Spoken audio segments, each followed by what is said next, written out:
Hanaki! Did you know that our souls are connected by fate? What do you know? I'm Yuno Hanaki, the one and only Oran from Luna. Good afternoon, everybody. Welcome in, welcome in. Hope you're doing well. Happy Sunday. Hope things are good. Out of phone verification, hell, yippee! Glad to hear it. Welcome in. Welcome, welcome. So today we are playing Spell Candle. This is actually the first game I said yes to during the Fall in Love Festival. But I only got around to it now because I was trying to make a schedule that made sense. I've been kind of grouping up different games into pairs that I feel like kind of make a little bit of sense. So I put Spell Candle and The Good People together because they're both about like magic in particular, like magic and like that sort of fantasy stuff. And I guess also politics, like magic politics. So I put it together with that game, and then I decided to do it a bit later. Otherwise, I didn't really do the games in any particular order besides pairing them. Just so it's obvious that there wasn't any, like, bias or whatever. But yeah, Spell Candle was the first one I said yes to. From what I remember of its premise, it's, magical politics focused. It's a lot of, like, class conflict within, like, a big noble capital. And there's a bunch of different characters of, like, varying affinities with, like, different magical creatures. I don't think they're full-on monsters, as far as I'm aware, but yeah. Also, JC was here, _GT. Thank you for the follow and subscribing with Prime. That means we met our next follower goal. Twitch is probably going to yell at us momentarily to be like, now you have a new one of 340. So we'll see if that happens. But yeah, that's kind of the plan for this one. I don't know much about it besides that. I also didn't really, like, take a full look at the love interests. So maybe we'll be pleasantly surprised and we'll see some pretty ones. This isn't otome, though, I believe. So I'm pretty sure all of the love interests are boys. But I could be wrong. I don't remember. As per usual, as how I've been doing it for the entirety of the Fall in Love Festival, I have pinned links to the Steam listing as well as the Kickstarter that opened up this past week, so that you can support Spell Candle if you like the game. Without further ado, let's lock in.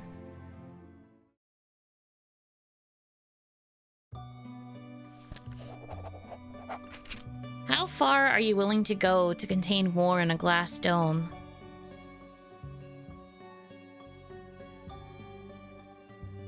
How many parents would you be willing to sacrifice? How many brothers would you kill?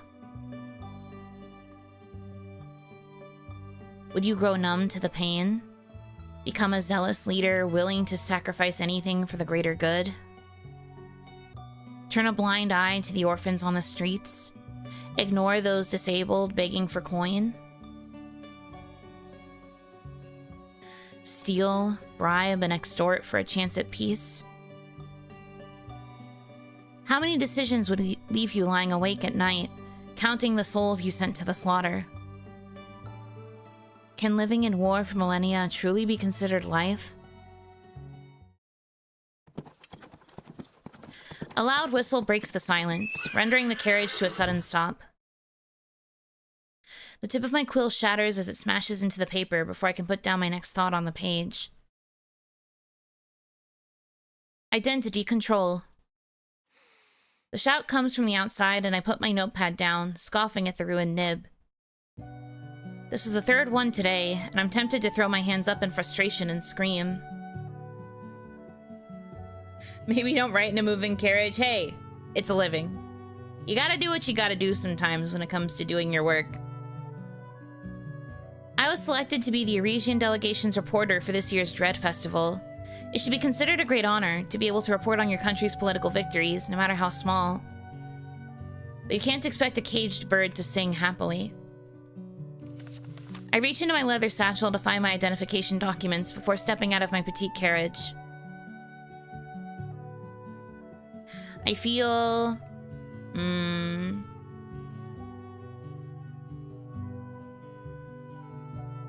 pleased by the chance to stretch my legs, annoyed that I have to go through this, curious to finally get a peek at the outside, enthusiastic that we've likely almost reached our destination. Good questions. All good questions.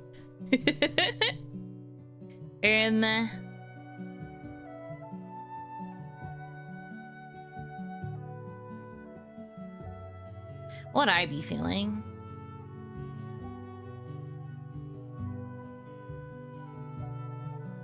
Probably... I'm torn between curious and enthusiastic. I think I'd be more enthusiastic to be done with traveling. To be done with traveling soon. We'll go with that. Just a few feet ahead, an elven woman is going through the papers of an older gentleman from our contingent. And what role do you fulfill within this delegation? Her voice is like the sharp-pointed end of an ancient spear. I am the senator, representing the region of the Beastlands. The elf sniffs the air around the delegate and frowns. She's beautiful. Glimmering mercury eyes peek out from underneath short bangs the color of milky quartz. Her skin, like deep iron ore, glitters gently in the rays of daylight. After a very thorough read of the man's identification documents, she hands them back to him without a word. I find myself nervous as the elf's long, knife-like ears twitch and her attention shifts to me. I've never seen anything like it. Her cold gaze examines me from head to toe before she reaches a hand out. Identification documents.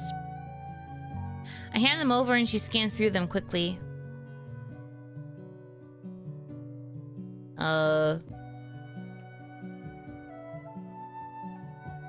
Yuno.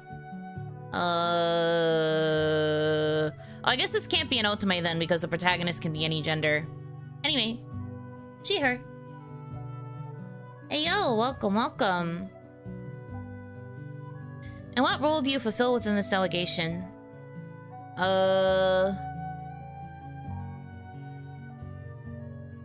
Selected by the Empire to take an account of the Dread Festival for an article, report on the mutually beneficial relationship between our nations. Plan to record our general's involvement in foreign affairs. I mean, I was literally told that this was what I'm doing. Which I guess...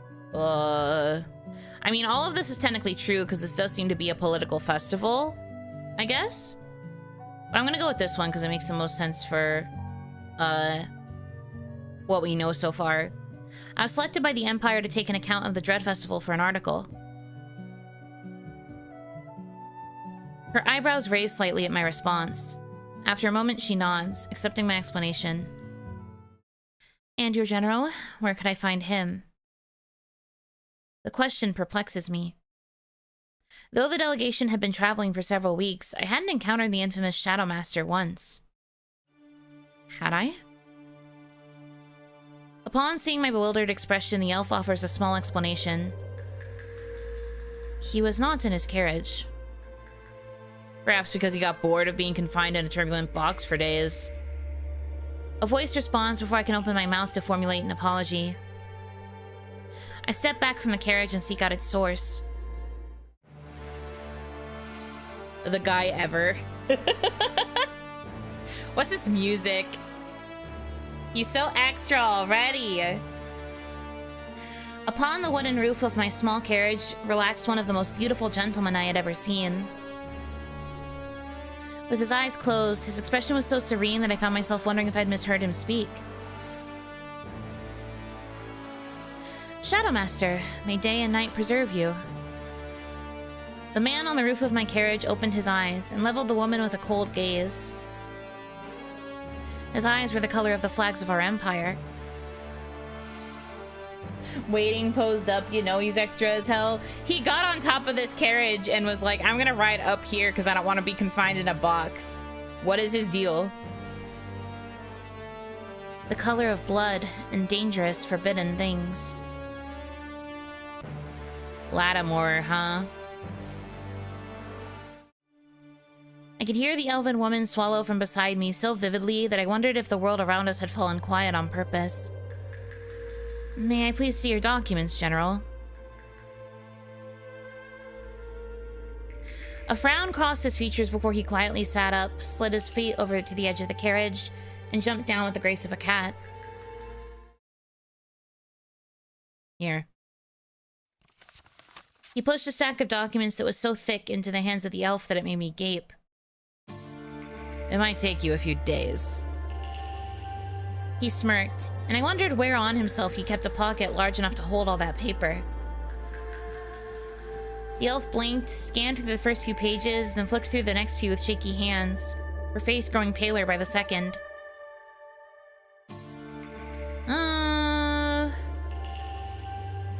Meh.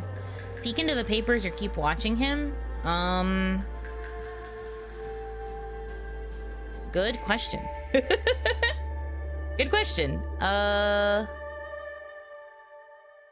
I want to be nosy? I mean, I am a journalist.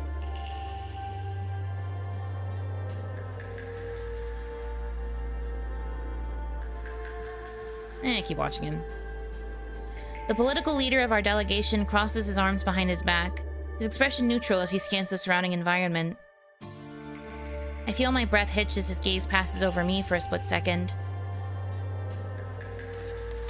The elf suddenly thrusts the pages back at the general and gives him a shaky nod and thank you, before wobbling off to the next carriage. Was that necessary? They're nude self-portraits? I don't think so. They are supposed to be like official government documents. He wouldn't get approved if they were all nudes. The man's notorious crimson gaze turns to me. She asked for my papers. He shrugged. Wasn't my fault that she wasn't ready for what was on him. Somehow this behavior does little to surprise me.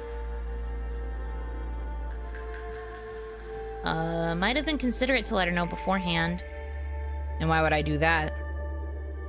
His eyebrows rose in challenge, and I found myself searching for a response to give him. Because you're the Shadow Master. You think the ever-powerful elven aspects don't know which general is being sent into their city as a peace tribute every year? I blink at his response. That's fair. An uncomfortable silence falls over us, and I notice the way his gaze wanders down below my waist, scrutinizing me. Hey! Eyes above the belt! Eyes above the belt, sir. I mean, I don't know what I look like, but eyes above the belt. A frown crosses his lips. I follow his eyes and... Oh, fuck. The inkwell I had left on the seat beside me must have spilled when the carriage came to a sudden halt. He is staring pointedly at a large black stain on the side of my pants. Her eyes are down there. No, they're not! No, they're not! Above belt! I hope you're not planning on wearing that to the welcome dinner. Of course not. I highly suggest not embarrassing yourself or the Empire by doing so. Everything about this man was irritating. I won't. The look he gave me was one of complete apathy. I grit my teeth. A loud, high-pitched whistle traveled from the gates ahead of us. Someone is giving us the all clear. The clicking of metallic hinges echo in the air, and I take it as my sign to return to the peace of my small carriage. I hope you have a good day, General. There wasn't a single sincere word in that sentence. He raised a set of eyebrows as I stepped into my carriage. Making sure to avoid the spilled ink, I turned around and shut the door in his face. A childish reaction, but his expression was well worth it. With blood pounding in my ears, I found a clean place to sit before the carriage resumed its movement shortly after, entering Omnis, the city of Candlewax. The capital city of the elves. I find myself eagerly peeking out through the window, making a continuous effort to forget the fact that I may have just angered one of the most dangerous men on the eastern continent. My eyes wander between the many tall buildings made of marble, adorned with golden embellishment, before lingering on the rectangular houses with roofs assembled from slabs of multicolored quartz. They're illuminated by the withdrawing river of light, the path of the goddess of day. All structures bask in the warm rays, coloring in various shades of brilliant oranges and golds. It is a breathtaking view. We pass under a long archway of stone, upon which I can hear the bubbling of running water. Dozens of half-burnt candles of sundry colors and sizes sit atop each visible surface. I find myself itching to see what these streets look like at night. My thoughts quickly bring me back to the journal in my lap. Quickly, I fetch a new quill from my bag and note down my initial impressions. After several days of travel, our delegation has finally arrived at Omnis, the legendary elven capital. The gates were guarded strictly, and our official documents and identities were checked for validity. This year, the Great Empire's leading envoy for the peace celebrations is the Shadow Master. He sports a unique brand of charm. He sports a unique brand of charm that inspires the awe of everyone around him. Like a hurricane or some other horrible natural disaster. She does not like that man. She was like, ooh, he pretty. And then 2 seconds later, ooh, he an asshole. It's true.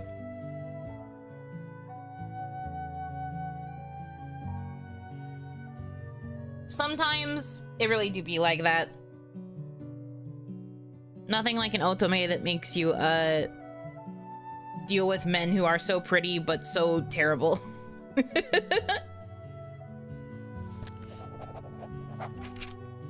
He has a way with words. I am blessed to be able to experience the elves' exaltation when around him. At least I'm not the only one terrified of this monster. We meander through the roads for another 20 minutes before the carriage comes to a final stop in front of the only building that looks terribly out of place. The tall rectangular pagoda that serves as the Ares Empire's embassy at Omnis. As I disembark, I spot the general already disappearing past the red curtains. He doesn't spare me a glance. Oppressive prick. No offense, girl, but you are just, like, a journalist. You're not, like, the royal journalist. You are a journalist that was appointed to this position. He's allowed to not give a shit. Even if that makes you feel bad. I'm given a small but pleasantly furnished room in the embassy and quickly ditch my pack in there before heading out into the city. I need to find a tailor somehow.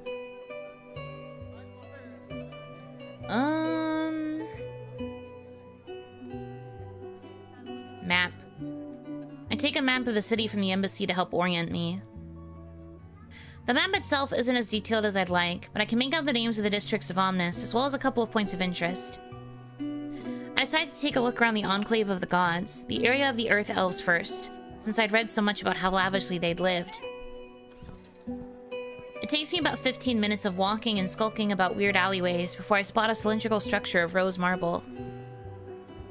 2 golden curtains embroidered with large designs of a spool with pink string hung from around its wide-open double doors. Dark letters spell out the words, "The Hour of the Golden Ones," right above the entrance of the building. The gentle strum of a mandolin came from inside. Heart-wrenching. Intense. Soulful, and yet somehow welcoming. I step inside, yet find myself incapable of spotting a single worker. At least, not until 3 shadows of varying sizes shift from behind a caravan of curtains. They speak in some language I do not recognize. Call out, I guess. Excuse me, I'm looking to buy. As I hoped, that made the moving shadows pause behind the caravan. Hi, Hanaki, welcome in. Hope you are having a good Sunday. The smallest silhouette, short and stubby, moved to face my direction, its voice high-pitched and snippy. Now is not a good time. I frowned, but I wasn't about to give up that easily. I need an outfit for a party tonight at the Arisian embassy. Please. I kept my tone polite, but I knew an undertone of desperation had slipped in. I didn't want to see the General's smug expression directed at me tonight. A short silence followed, filled only by the gentle strum of the mandolin. We are very busy and... A predatory growl erupted from behind the caravan. Help her. The command rolled through the chamber with a low rumble. I felt myself tense as the tallest figure turned to face me from behind the curtain. But Natura... The growl grew louder. As you wish, Natura. The tone was reverent. Obedient. Language now fully switched to common. The caravan of curtains rustled as a short elf that looked to be within the late years of his lifespan stepped out to help me. Right this way. I was quickly led behind another small caravan. I am Cupio, one of the designers of the Hour of the Golden Ones, and your extra hand to look your best today. Will you be needing help undressing? The question caught me off guard. I refused politely. Thank you for the offer, but I am accustomed to dressing myself. Cupio nods, surprisingly accepting of my choice. Very well then. I will see what we have that will fit your body while you disrobe. Drape yourself in the plush blanket on the davenport if you're feeling bare. And do not be concerned. We change them after each client that refuses to take it home with them. Before I could proceed his... Blah, blah, blah, I can't read. Before I could process his words, the elf had made his way outside of my changing area. It didn't take long before several beautiful outfits were brought to me. Cupio made it his mission to look everywhere but at my body as he delivered them and exited. His regard for my wishes put me at ease as I tried on the outfits one by one. Do any of these suit your fancy? A racy blue and white draped dress with a beautiful belt made of pearls, a conservative black cotton toga that sticks to my curves/muscles, a leather two-piece, a blouse with matching pants accented with golden bracers and rings, a ceremonial red and white robe of silk with a black embroidered sash.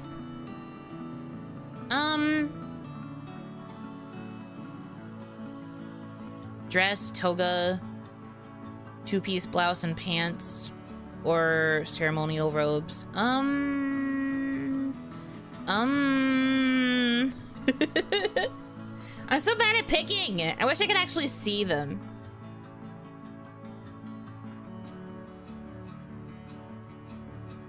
I mean, the tomboy in me says the leather two-piece.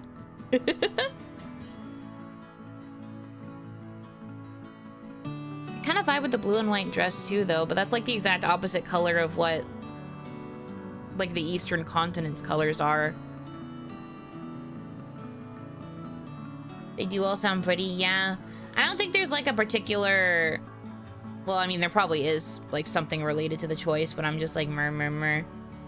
The wolf in me says the racy dress. Grr, bark, bark, bark. Put on the racy dress, you know, Hanaki. Bark, bark, bark, bark, bark. Real.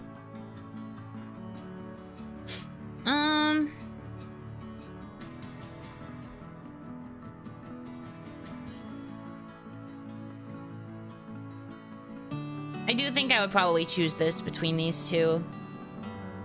I knocked these two out right away because I'm not really into the aesthetic for those, but we'll do the dress. Sure. The soft material is sheerer than expected, but it flows around my body in a way that makes me part my lips in surprise. It is as if it was made for me. The pearl belt cinches the waist in a way that brings attention to all of my best features. A great choice. The tailor appraises the way the item of clothing sits upon my frame. Is this the outfit to your liking? Yeah. Lovely. Now please, follow me to the lockbox. I nod and exit through the heavy curtains to join the small elf at the pay desk, not expecting the looming figure that pushed past the caravan across from mine. Oh, hey, man.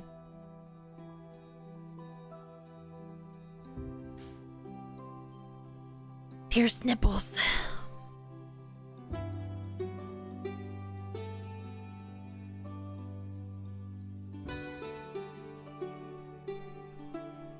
Yeah, yeah, yeah, yeah, yeah, yeah, yeah. This is a victory. He gets down like that? He do, apparently. Oh my gosh. Handsome. Also, those muscles. Golly. Golly gee gosh. Hi, tucks hair behind my ear. You see, she's Team Jacob. I actually unironically was. I was part of the target audience for Twilight in its prime. I was unironically Team Jacob. I think I still have my Team Jacob tote bag somewhere. I think it's in one of my closets. I don't know which one.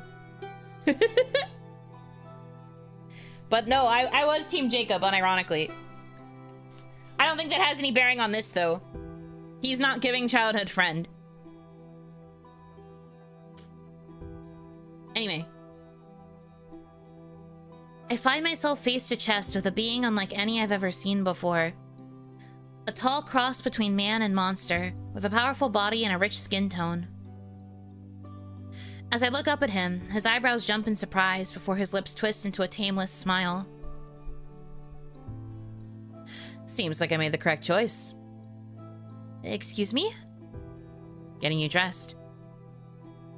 His voice was like a low purr, and I find my cheeks heating as he made a show of admiring my outfit of choice. Oh no, and he's the flirty one? It's Jover.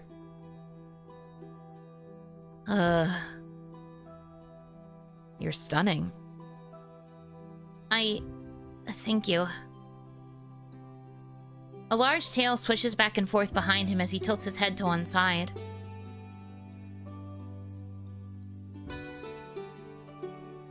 He big. He very big. This woos the Yuno Hanaki. I'm fanning my face right now. Do you make a habit of helping others out? Unfortunately, I don't have the time for such noble work. Lately, the only people I happen to assist are my subordinates by doing the stacks of paperwork on my desk. I've had to change that damn thing 3 times this year already. Are you a public servant of some kind? Pretty much. His bold outfit choice made me assume he was a famed exotic dancer or performer. The thought made my mind travel in a direction that was anything but innocent, so I was almost glad when he changed the topic. Now, to do my job as public servant by covering your bill. Giving me little chance to respond, the creature moved to stand in front of the tailor. Thank you, but that's not necessary. I hurriedly stepped even closer to Cupio, who looked between me and the tall man, now behind me, uncertainly. Do you always fight back this hard when someone tries helping you out? I know I've given him a weird look when his smile widens, showing off a pair of sharp-topped canines.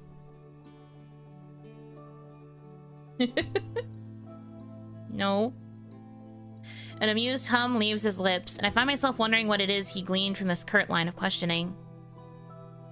This isn't a battle you need to fight. Your purchase is on me. Consider it a gift from the Terra of the Elves. I freeze in place as the tall creature crosses his arms in front of his chest, refusing to take no for an answer. His lion-like tail swishes back and forth as if taunting me to attempt to refuse his kindness. This man was the Terra, the demigod leader of the city of Aphytus and the chosen of the earth element. And he just paid for a ridiculously overpriced item of clothing. For me. All right. The intensity of his gaze lessened before he nodded toward the clothing on my body. Pretty things suit pretty people. Consider it a party favor. You are a guest of the Dread Festival, right? I nod and he gives me a brilliant grin. Then please, make yourself at home in our city. The words "a million people would kill for this chance" echo in my mind, and I find myself smiling back at the demigod. Thank you. It is my duty, and incidentally, my pleasure. I find my cheeks heating a bit at his tone. I should be on my way. Of course. I'll be seeing you tonight then. I pick up my old clothes and my pack before bidding Cupio and the Terra the most dignified goodbye I could muster. Whew! And we're gonna get to see him again at the party? I love this for me. Well, currently, I have a favorite. I've met 2 of, I think, the 4 love interests in this game, and I have a favorite. Now, what did the way back to the embassy look like? I start retracing my steps, but quickly find myself unable to deny the itch to put words on paper over my recent encounter. Compared to the capital of the Ares Empire, the elven city of Omnis is beautiful but chaotic. The architecture I see as I walk the streets is awe-inspiring, but the structure of the city itself is incomprehensible. I wonder what the spatial architects were thinking when they planned this place. The urban design is amateurish when compared to the organized construction of our capital city. My thoughts then wander to the Terra of the Elves, to his warm smiles and his overly accommodating sentiments. Nobody had ever covered a bill for me before purely out of kindness. I can't help but wonder what the price I'd have to pay for it in return would be. I frown and structure my thoughts on the demigod of Earth. My first impression of the Terra of the Elves is that he seems to live in his own world. I've never once spotted any of our 9 generals out shopping for clothes mere hours before an event as important as the Dread Festival. Then again, if the Terra is as rich as the legends say he is, I shouldn't be surprised that he throws money around at pompous stores with ridiculously inflated price tags. I feel my chest grow heavy with guilt over the words I put down. We've been taught to always show the strengths of our empire. Throwing mud at the reputations of others in order to do so, however, has never been my favorite thing to do. I exhale and look up from my page and quill, needing a distraction from my treacherous thoughts. It comes quickly, as I do not recognize the street I'm walking on. Multitasking is not always as easy as it seems. The marble and quartz are lost, instead replaced by simple one-floor stone buildings, decorated with all kinds of dried plants, bones, and black velvet curtains. The streets seem deserted. The air feels oppressive. Unlike the other parts of town, soft lavender and green candles lay lit around the street, as though there is a heavy darkness here that dims all other colors and needs to be warded off. Silence stretches over me in a way that has me glancing back at my shadow. I don't know why, but this place reminds me of some of the worst moments of my life. Damn, I guess we just get to choose something that makes our character emo.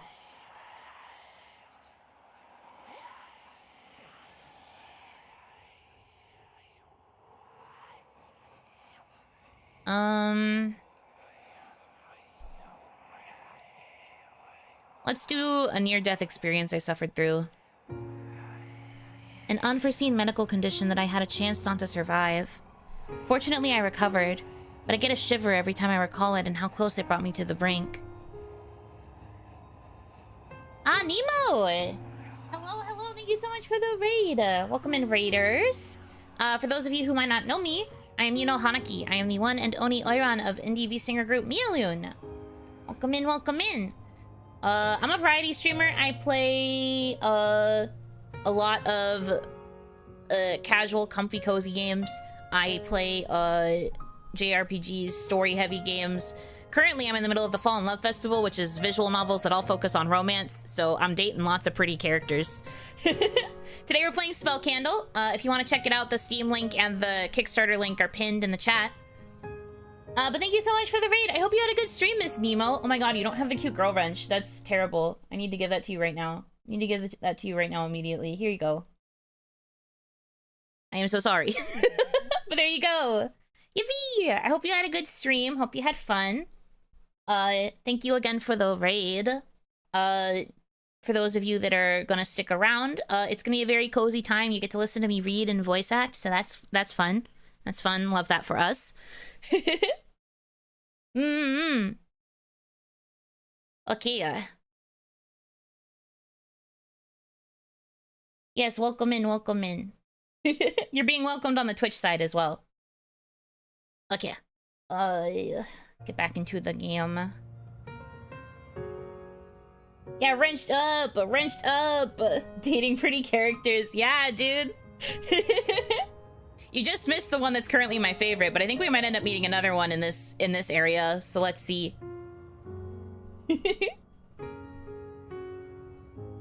There we go. I recall the darkness as I passed out, the concerned faces around me. How weak and pathetic I felt during my recovery process.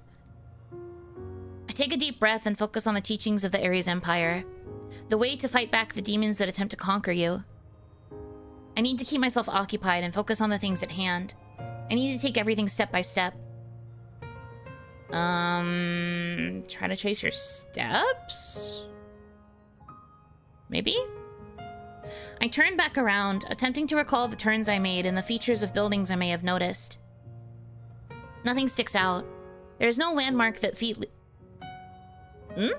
There's no landmark that feet lead me to or that my eyes recognize. Oh, I'm guessing my feet. Haven't I already been on this street? I feel as though I'm being watched. I find myself constantly glancing around at the vacant windows and empty street corners. A cold chill climbs up my back as I reach a few doors without windows or candles. Was this elven magic, or all just in my head? Was someone playing tricks on me? When I stop to readjust my pack, I feel something wet hit my forehead. The darkening skies up above surprise me, and I have barely a moment to blink before I'm caught in a downpour. The rain is so heavy and cold that if I don't hide somewhere quick, I'm sure I'll be sick during tonight's banquet.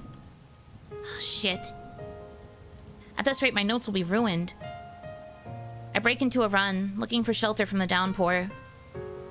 The only place I manage to find on such short notice is underneath a small staircase. I'm forced to squeeze in underneath, pulling my feet into my chest. I mean, I personally like the rain. I like the rain. I've always found it calming. The pitter-patter of raindrops against any surface could easily put me to sleep. With a downpour like this, it seemed as if the sky itself was crying. For the first time in my life, I found the sky's unruliness almost unfair. By force of habit, I find myself closing my eyes and listening to the sound of raindrops as they hit the cement. I breathe in the petrichor and allow its familiar smell to calm me. Despite my feelings, I find my earlier unease evaporating, melting away with the minutes. Dog! I open my eyes to the sound of a bark and find a small puppy tilting its head at me. When I blink again, however, I find that I must have imagined it. Oh! Hi. Hey, I was right. We did meet a new character in this area. Hey. Hey, man. This design's kind of pretty. Hello, hello. Welcome in, welcome in. But no, this design's pretty. He looks very emo. Brooding boy time? Yeah, I was gonna say, this looks like the breeding boy. Breeding? Oh my god. Freudian slip. Brooding. Freudian slip there. Sorry, that's on me. That's Team Edward? I don't know if it's Team Edward. If it was Team Edward, he'd have to be like porcelain white. So far, every guy that we've met has been like tan. Anyway, though, he is handsome. I like how his collar kind of looks like ink drops. Or like paint. I don't know how else to describe it, but do you see what I mean? Like, it looks like he's got like ink pouring over there. It's kind of cool. It's one category to put these boys in. Stop. I'm sorry. It was a Freudian slip. I don't know how to read. My bad. What stands before me instead is a tall man dressed from head to toe in black. His 4 eyes are a startling green, greener than the purest jadeite. Somehow he sticks out from within the gloom of the surrounding environment, perhaps because of the lit white candle that gleams in the lantern he holds up toward me. He surveys me silently, unbothered by the rain falling from the sky. His gaze lingers a beat too long on my ears.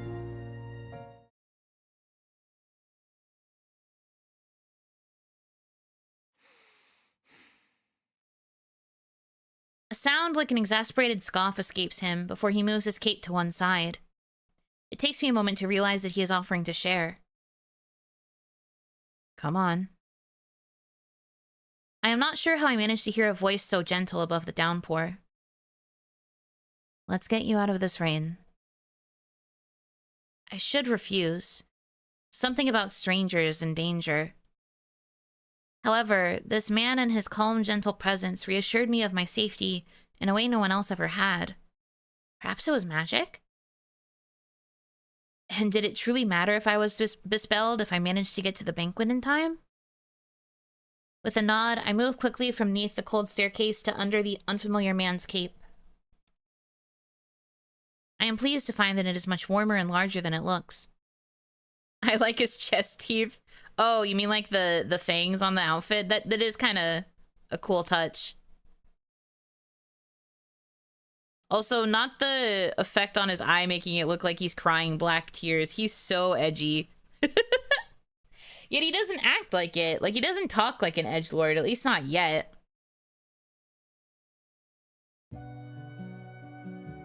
I assume you are an ambassador of the Ares Empire? Once again, I am surprised I can hear him. I thought he had 4 eyes. Yeah, no, he does. It's just that 2 of them look like they're crying black tears.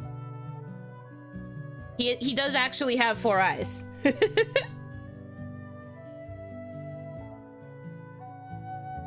Something of the sort. His gaze lingers on me for a moment too long. Though he says nothing, he reaches his lantern forward, and I gather that we should move. The streets are accumulating water at such a pace that the sewage system does not seem capable of handling it. At first, I do my best to avoid the gathering puddles and streams of water carrying away dust and grime. Though the task is difficult, and my feet should be soaked through the shoes and socks, I'm surprised to find that I don't walk into the puddles. I walk over them. As though an invisible barrier has been created between myself and the cold water accumulating on the streets. When I glance back at the man leading me, I notice the way the rain bounces away from him. I mean, it's pretty obvious this guy's magic. Puts on the mascara like he's been crying peak melodrama, purposefully painting it on and then smearing it so that it looks like he's been crying. I can't imagine putting in that much work just to smear it yourself. Ugh. Granted, I'm not really a makeup gal, so... I think it's a lot of work to begin with. Remain quiet. I'd never encountered someone with such countenance before. Somehow he manages to both blend in with the current gloom and stand out from it. He tilts his head toward the sky, as if attempting to gauge if it will cease raining soon. Then sighs. I apologize. Once again, it takes me a moment to catch his voice. I find how easy it is to miss alarming. Are you apologizing for the rain? Yes. It appears Aqua chose the opportune time to throw a tantrum. I feel the congs clicking away in my head. And does it rain just in Omnis, or all around Kilangular when he's in a bad mood? I had to guess how to say that word. Kilangular? Sure. That's entirely up to him. Do all elven aspects have the ability to affect the weather? I can feel his gaze resting on me for a brief period. No. Oh. At least not without the help of spell candles. Title drop! That's the name of the game! That's the name of the game! It's Spell Candle. I raise an eyebrow at the man as he guides us into a turn that leads us out of the basic rocky building district. What are spell candles? A few seconds pass by without an answer, and I wonder if the cloak almost seems to grow heavier around me. A way to preserve pure elemental magic. It was you, Patrick. You were the spell candle. Me? Oh my gosh. More like smell candle, smell good. True. I do love to smell candles.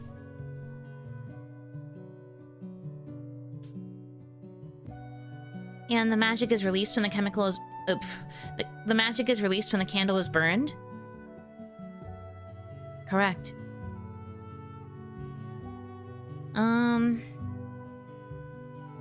Is that why candles are strewn about this entire city? I spot the smallest of twitches at the corner of his mouth. Aren't you quite the astute student? I find myself smiling back at him. Our kind light them whenever they require magic they do not naturally possess. The red candles to light the fires at home and warm a room. The blue candles to summon and control water. The effect to which anyone can use these candles depends on their magical ability, of course. But I think you get the gist of it. The curve of his lips softened his features, and for a split second, I find myself staring longer than is appropriate.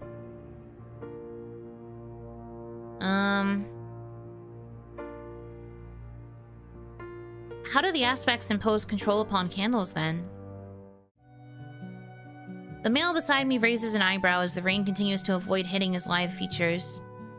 The more I stare at him, the more I find myself at peace. His calm voice reaches me once more, and I find myself probably just as surprised at his response as he is at my question. Spell candles are a commodity we aim to make available for every household. If we applied any serious control to them, then that would be like rationing the air your people breathe. I'm not sure I understand the comparison. Here we are. The male stopped suddenly and turned toward me, his tall frame towering over me as he lifted his lantern toward the entrance to the Erisian embassy. Loud percussion, the whistle of a flute, and a mandolin rang through the air, showing off that the festivities had begun. And I was late. I'm embarrassed to admit I was so focused on the intriguing man before me to notice we'd arrived. Thank you. No thank you is necessary, be assured. He motioned for me to go ahead with his free hand, so I just nodded, turned on my heel, and walked into the embassy in a hurry.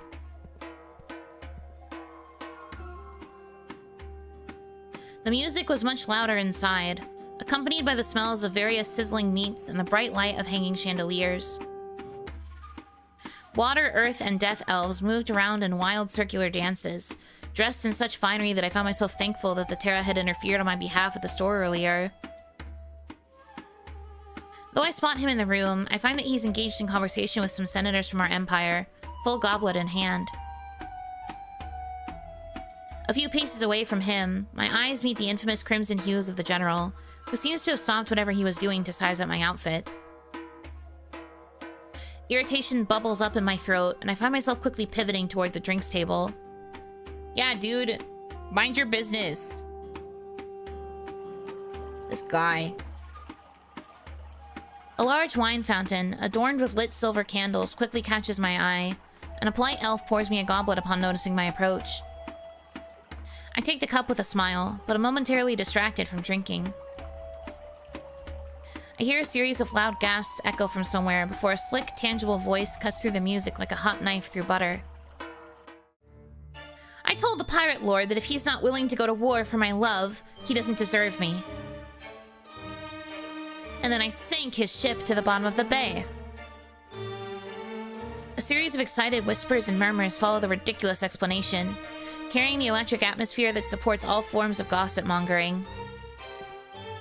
Momentarily distracted, I can't help but search for whoever is the source of this ambiance.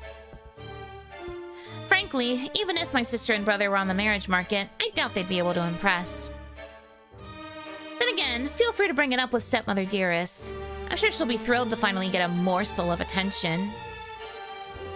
My feet move automatically, as if charmed by scandal carried within every sentence of whoever is speaking. I find I am led into a section of the embassy floor, transformed into a lounge by large chaises, silk curtains, and burning incense. Many gorgeous elves are piled on top of comfortable pillows, lazing around in eye-catching outfits. Yet when my eyes land on the male sprawled in the dead center of this crowd, I find myself suddenly flustered. Oh my god. Oh dear. We've got our gossipy one. What a design. I have to find out. Okay, there isn't a way to change it yet. The yapper. That's one way to describe it. Everything about this man makes me want to do double and triple takes. Team, the headful Drake guy. You're really trying to find all of the Twilight comparisons, huh? I don't know if you're gonna manage to pull it off. The long hair, glistening in the candlelight as if wet. The bright pink makeup. The outfit that I'm sure would look unseemly on anyone else in such a formal environment. Whoever he is, he commands the space behind these curtains as though he owns it. And he might as well, considering the way the hungry gazes of his entourage follow each breath he takes. No, sweetheart. No matter how much money your father offers her family as a dowry, trust me, she won't marry you. He sounds so utterly bored with the topic that I almost believe that he isn't reveling in the attention he's receiving. His large smile says otherwise. Everyone knows that marrying for love is far superior to marrying for money. His gaze landed on me, and his smile widened. Wouldn't you agree? The pool of attention was dropped upon me so suddenly that I found myself desperate to get rid of it. Marriage for money is better, marriage for love is better. I don't believe in marriage. I'd rather not give opinions on other people's relationships. Can't people have both? There's your why not both answer.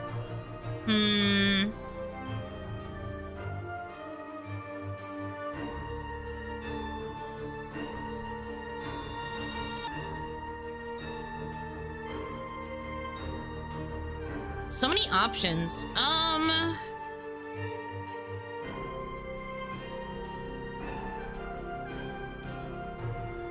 My instinct is to say I don't believe in marriage. I do think that if you get married, you should be marrying for love if you have to. I'm not really a marriage girly. Like, I find weddings romantic, but I don't think I personally believe in marriage. I don't think it's necessary in order for you to be with somebody. Can't people have both is like a funny answer. Would definitely cause the people around to be like, rabble, rabble, rabble, rabble. What is this woman doing having an opinion?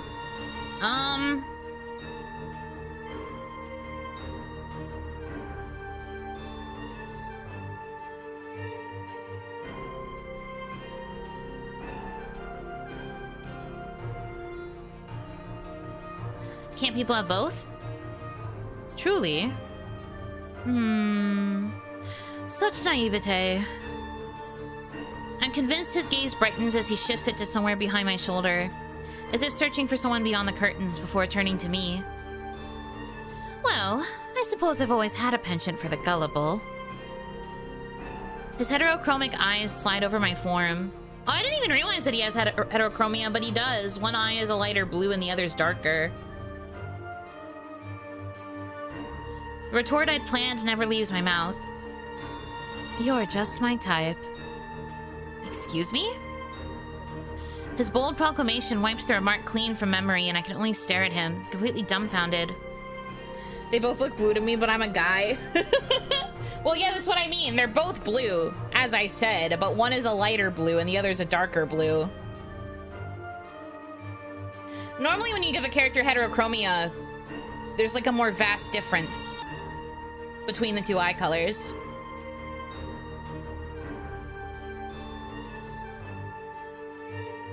My cheeks flush as he spreads two fingers in front of his lips. Feel free to stop by my room later. I highly doubt that would be Aqua of the Elves. My embarrassment is quickly swept under the rug. the attention of the room instead drawn to the general who'd moved in front of me. His demeanor remains as cold as always. Stranger danger, stranger danger. Real. Ah, the Shadow Master. Oh, he looks even more smarmy in his sprite.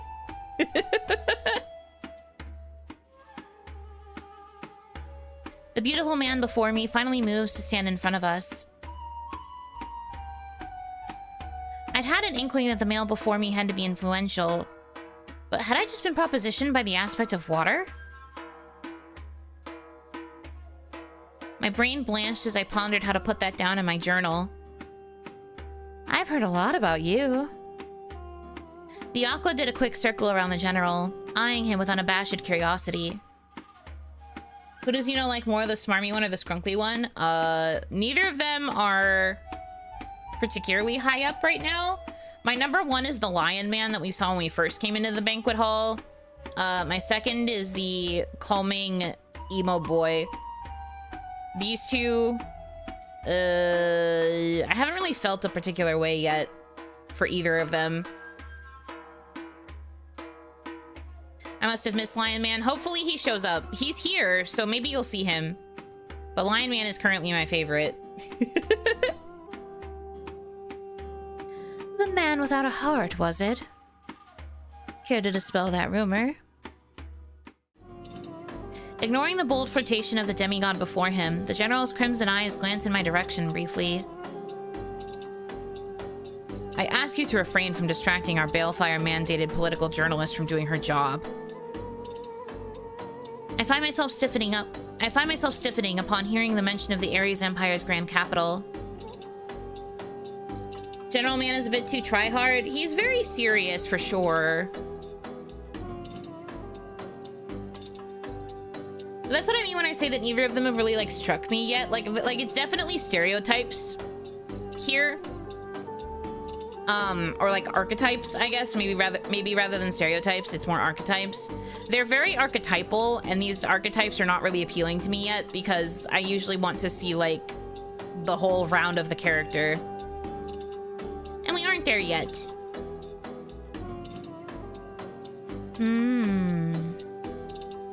Aqua's attention slid over me again, lingering on the authorized notebook I was given to put my notes down. I make no promises. You. It's a festival, General. Relax. He waved an amphibious hand dismissively. In fact, he raised his voice in a way that carried his words around the room. I propose a toast. Another goblet of wine is pushed into my hand by a servant so quickly that I suspect the Aqua of the Elves has a habit of making toasts. Though the room is buzzing with excitement, it is quiet enough to hear a pin drop. Beside me, I notice the general giving Aqua a withering glare. To the Ares Empire, who have stood behind us thousands of winters. He raised a silver goblet into the air. May our festival once again nourish the millennium-old alliance between our two nations, so we may stand together against the coming horrors anew in 8 months. Prost. I blink as the word is echoed around the room and everyone erupts in cheers before drinking from their cups. Imitate drinking? Interesting. I'll drink a little. I take a sip of the wine, and I am thrown off by the dry, slightly salty taste it carries. I glance out around the room to see if anyone shared my reaction, but it seems I'm alone in my confusion. The festivities around me have resumed in full force, with the swell of a flute leading most elves that were gathered around Aqua into an unfamiliar folk dance. They bounce around the room in couples, laughing and dragging the occasional senator into their steps. It's wild and lively, antithetical to the structured festivals we hold back at Balefire. It's an acquired taste. The wine, I mean. Surf grape, they call it in Amor. There he is! Here's Lion Man! I had a feeling it was him. Hi. God, he's so handsome. Kitty. He's a lion, not a kitty. I don't know, maybe he's into being called a kitty, though. Who's to say? A familiar voice comes from behind, and as I turn, I come face to face with the giant frame of the elves as Terra. Long time no see, princess. It's good to see you as well, Terra. Planning to take Aqua up on his offer? It takes me a second to clue into what he's asking. It seems word travels faster than wine at the elven capital. I will be doing my job. Princess? Are you enjoying the festival, princess? He says it is like really low, growly, lion-esque voice.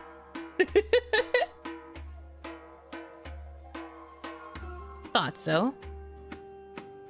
A part of me wanted to ask him what he meant, considering that smile, but I find my attention occupied by Aqua.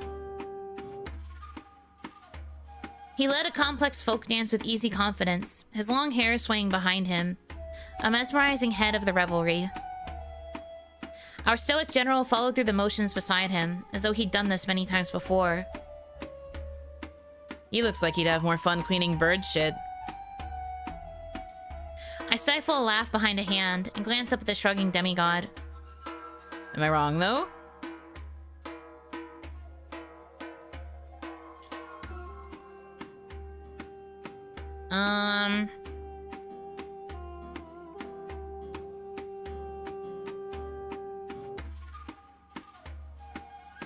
This is tough. We know she comes from a country where you're supposed to talk up your government. So maybe her shitting on, maybe her shitting on the general would be bad. Bullying someone for their looks is kind of mean. No, it's not because of looks. It's because he just looks uncomfortable going through the motions. It's not actually calling him ugly. It's saying that it looks like he's not having fun.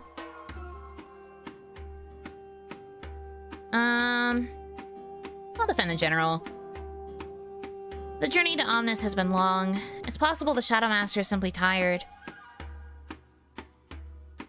The Terra raises an eyebrow at me, and I can tell he sees right through my nonsense of a political excuse. His gaze shifts behind me, and I follow it to a lone figure leaning against a wall beside the embassy's entrance. Oh, he's still here! He's got fox ears! Cutie! My guide from earlier. With his hood down, I'm startled to see a pair of long lupine ears shifting on top of his head. Mors Mortis. The aspect of death. The last demigod of the waking elves. He's watching the dance unfolding around the embassy floor, but seems to be restraining himself from joining it. Terra nudges me with his elbow. You could invite him to a dance, you know. I'm startled by the suggestion. You know the steps, don't you? I nod slowly. I wouldn't be allowed on this job if I didn't. Well, what are you waiting for? I blink at Terra's words, suddenly feeling encouraged to try something new. This could be a great feature to put into the journalistic piece after I get home. Terra believes that sharing is caring, I see. It seems so. Anyway, this looks to be the choice. By that I mean, the one where you choose who you spend your time with.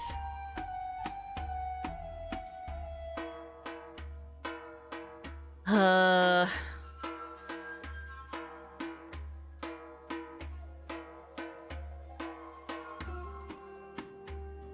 have a bias. I mean, I want to pick these two. Not really. I haven't gotten to know them well enough. I'm between these two.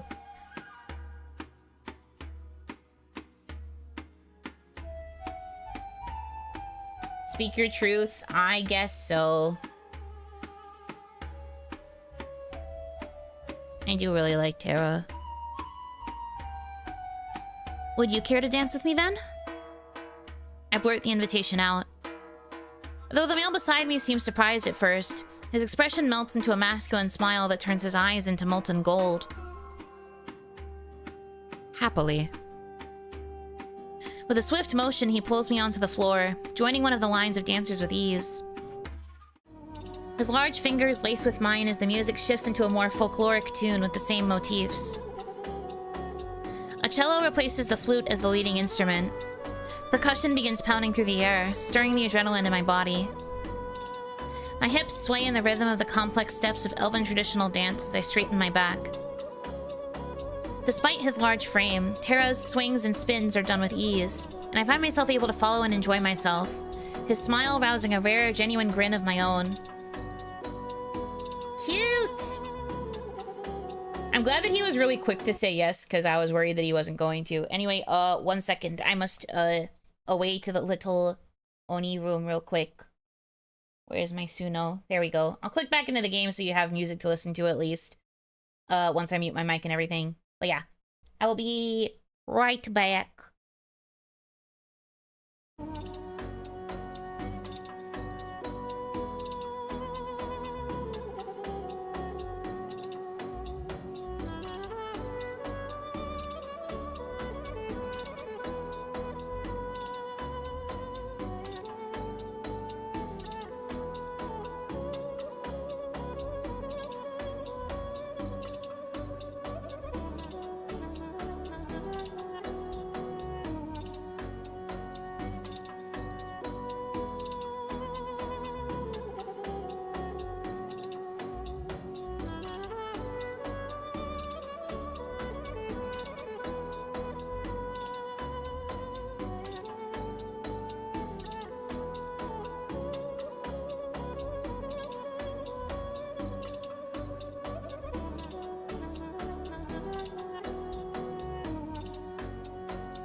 You turn on borderless and it doesn't let you do stuff borderlessly. Anyways, hi, I'm back. Hello. Sorry for the longer wait. It be how I do sometimes. Jamming out to the music makes sense. It is pretty banger. Twitchy mode is on beat? Heck yeah. Okay, this song is twerkable. It's pretty good. I cannot deny. It's a good song. Okay. Impressive. He gives my hand a gentle squeeze. Seemingly having realized that one of the demigods has joined the back of their winding dance line, the other elves swiftly shuffle down the formation to allow Terra to lead. If he noticed this fact, he doesn't comment on it. His eyes remain glued to me as he guides us around the center of the room, contesting Aqua and the General for the public eye. Enjoying yourself? I am. It might be the drink from earlier, but I could have sworn Terra's eyes glittered and lingered on my lips for a second. Alright, hold on. Turning away from me, the demigod pulls our row right in front of Aqua's dance line. He dips underneath the intertwined hands of two shorter elves, forcing our way with a confident step that makes me laugh as I follow him down and then back up into the center of the hall. The music swells as we wind into a small circle, stepping in perfect beat with the pounding drum, until the line twists so much that it becomes a maze of bodies weaving around one another. Until the music stops and I'm not next to Terra, but facing him. Close enough that I can feel the heat radiating off his body. Ooh! Fan service! Wow! We only got, like, tastes and, like, crumbs in a lot of the other demos that we have played. This is, like, a fan service moment TM. Real and true. I love this for me, and also for us. Our breaths are almost as intertwined as our hands. Look, he's blushing! He's blushing! I did that.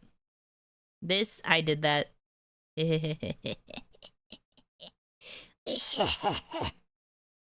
Rubs my greedy little paws together.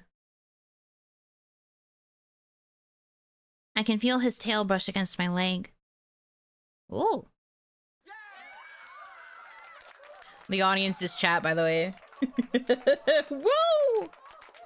As I search for something to say, the room erupts in cheers and jolly laughter, and erupts into another dance. But I'm too tired to join in. Or perhaps too disturbed to acknowledge the way my heart is beating. As if sensing my discomfort, Terra pulls me out of the center of attention. Need a drink? No thank you. Seems I'm the only one that's parched then. His words make my pulse skyrocket, but when I turn to look at him, his attention is focused on calling over a young boy with a tray of goblets. I shake my head to clear it of the brief, unprofessional thoughts. So, not a fan of the wine? It's salty. Wine isn't supposed to taste like that. He chuckles, a low, deep rumble of amusement that washes over me like magic. Is it? It must be, because his next words ground me back to reality. Don't let Aqua hear you. Might accuse you of great political offense. I find my body seizing up at the thought. The sounds around me grow to dull thuds, my heart beating in my chest, ringing in my ears. Prison. I could go to prison. I could get killed for letting loose, for this opinion I dared share aloud. I can feel the General's eyes on me, and I have to remind myself to breathe. Hey. I was joking. I find that Terra has moved in front of me, blocking me from the view of the rest of the room. Concern is lacing his features. Can you hear me? I manage a nod and he sighs. Look at me. The soft growl in his voice makes me do just that. You're going to be all right. I hadn't realized how close he'd gotten. The way his tattoos glitter in the candlelight. How he smells of agar wood, earth, and birch. The details stir me, knock me out of my fear, and incite an entirely different thrill. I find myself nodding with more conviction this time. Mostly to clear my head. But I earn myself a small smile either way. Your name? Excuse me? It takes me a moment to realize that I never properly introduced myself. It's Yuno. Ah, Yuno. The political journalist and dancer extraordinaire. Seems they've forgotten that first part. The general cuts into the conversation with a glare in my direction that gives me goosebumps.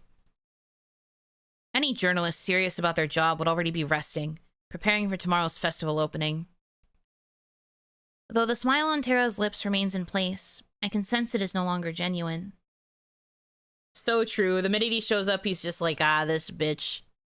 Here to ruin the fun as always. Putting a damper on the mood. Harshing the vibes. And then the fault is mine, General. I requested Yuno join me. And I wasn't aware there was a curfew. There isn't, but I decided to hold my tongue behind my teeth before I get on the General's bad side.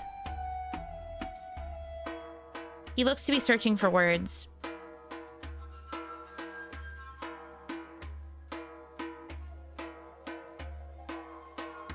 Well, I am getting rather tired. It has been a long day, and all that traveling is finally getting to me. I fake a small yawn. I offer both men a small smile and a bow. If you'll excuse me. The General gives me a curt, dismissive nod, but Terra just stares at me quietly. An unfamiliar look crosses his features before he gives me a bright smile, as fake as my own. Heading up the stairs into the embassy's living quarters, I'm guided to my quarters by a young girl with warm mannerisms and deposited in front of the door to a room I won't be sharing with anyone else. I quickly reach my room. The inside is small but luxuriously furnished, showing off what I already knew, that the Ares Empire spared no expense for its diplomats. I find myself glaring at the unnecessary mahogany desk, the silk robe hanging from my dresses, the comfortable bed, warmed by the red candle lit beside it. The redundant opulence of the ensuite bathroom with the heated floors and the scented soaps. I sigh as I sink into my bed, journal in hand. Pushing my annoyance aside, my thoughts drift, taking me through the day. So far, I find ominous to be serious. Yes, I find myself sticking a bit longer to my descriptions of the small alleyways I lost myself in. The empty streets, the dark curtains. The simple stone buildings decorated with bones and dried herbs. I write about the sudden rain that fell, and the kind elf with the glowing lantern that saved me from it. I pause, wondering if I should add the elf's actual identity to the work, and decide to just leave the mystery as is.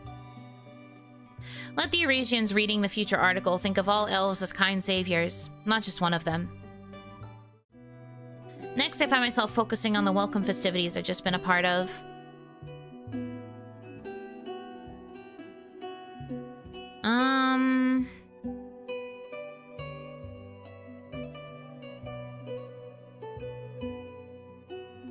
I'm torn between exciting and a special experience, but I can never tell if this is meant to be sarcastic. Because I do think it was special.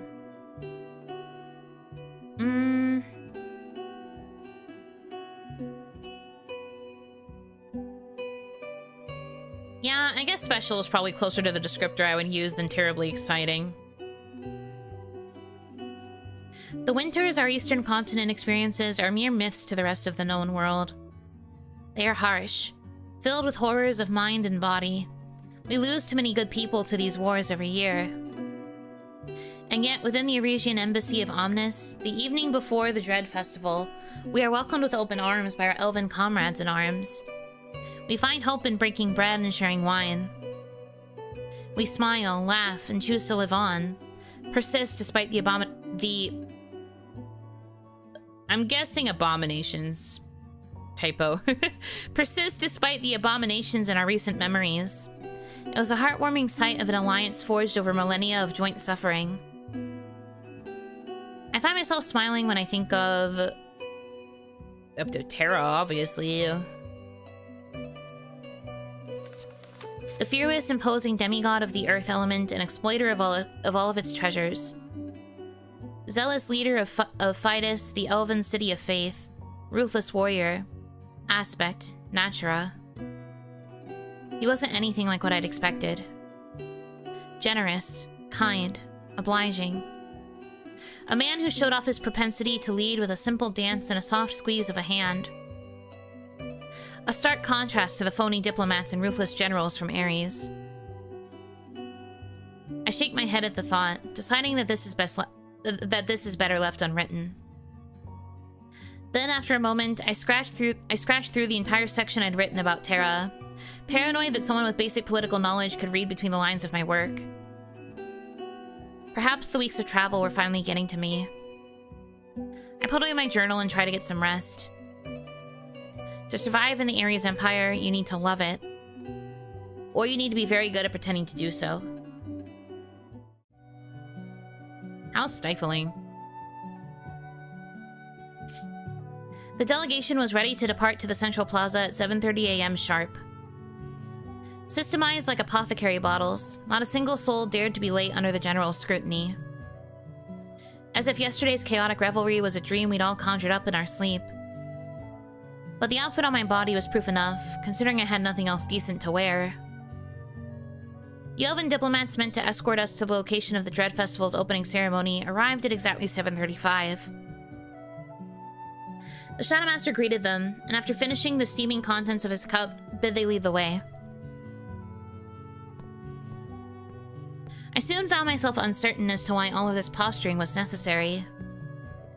The Central Plaza of Omnis is exactly a 3-minute walk away from the embassy. Though we are early to the ceremony, the open space is packed with elves of various elemental inclinations and ages. 7 large stone coffins held together with heavy locks and star mail chains lay arranged in a neat line in the heart of the square. A giant cauldron of bubbling wax levitates peacefully above each one, and I quickly spot the 7 lit silver candles held together by Mors Mortis. Though Terra and Aqua are nowhere to be found, the aspect of death seems to personally be attending to the festival's preparation.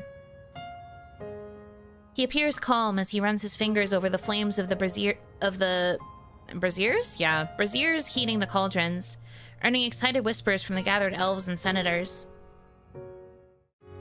I find myself wondering if it hurts, or if he's touched fire so many times he's grown numb to it. For a second, his eyes meet mine across the field as our delegation steps forward to our designated area. Smile at him. Be nice. Surprise skips over his features like a pebble, before sinking underneath the perfectly constructed political smile he'd offer our delegation. Or so I expected. Instead, his expression remains the same, as he offers us a cool, calculated bow. Welcome, esteemed General and delegates of the Ares Empire, to this year's Dread Festival opening. Thank you, Aspect of Death, for hosting us again this year. The Shadowmaster returns the sentiment with a curt bow of his own. What a lukewarm exchange. I'm not certain exactly what has happened between these two, but I do not have any time to dwell on it, for Aqua and Terra's arrival breaks the tension and turns it into chaos. It is as if wherever those two appear, the location turns into a stage set for a spectacle. A stark contrast to the elves' indifference towards Mors Mortis and quiet curiosity about the general. I find my gaze lingering on... I mean, I keep choosing Terra because I like him. But I guess, like, realistically... probably looking at the general here. Well, that's gonna raise affection points. I feel like even though I said that my preferences are for Terra and Mors Mortis, I feel like I do keep making choices that favor the general, but that's because I don't want my girl to get in frickin' trouble. I don't need this version of Yuno to get frickin' jailed for any sort of, like, perceived political slights.